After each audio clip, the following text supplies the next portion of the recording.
دین اسلام میں کوئی زبردستی نہیں ہے، ہدایت صاف طور پر ظاہر اور گمراہی سے الگ ہو چکی ہے۔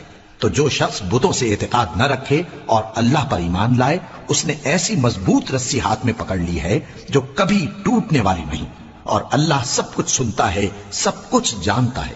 جو لوگ ایمان لائے ہیں ان کا دوست اللہ ہے کہ اندھیرے سے نکال کر روشنی میں لے جاتا ہے، اور جو کافر ہیں ان کے دوست شیطان ہیں کہ ان کو روشنی سے نکال کر اندھیرے میں لے جاتے ہیں۔ یہی لوگ اہل دوزخ ہیں کہ اس میں ہمیشہ رہیں گے۔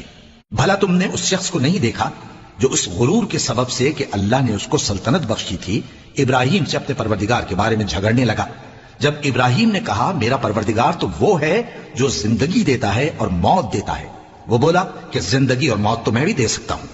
ابراہیم نے کہا کہ اللہ تو سورج کو مشرق سے نکالتا ہے، آپ اسے مغرب سے نکال دیجئے۔ یہ سن کر وہ کافر ہکا بکا رہ گیا، اور اللہ بے انصافوں کو ہدایت نہیں دیا کرتا۔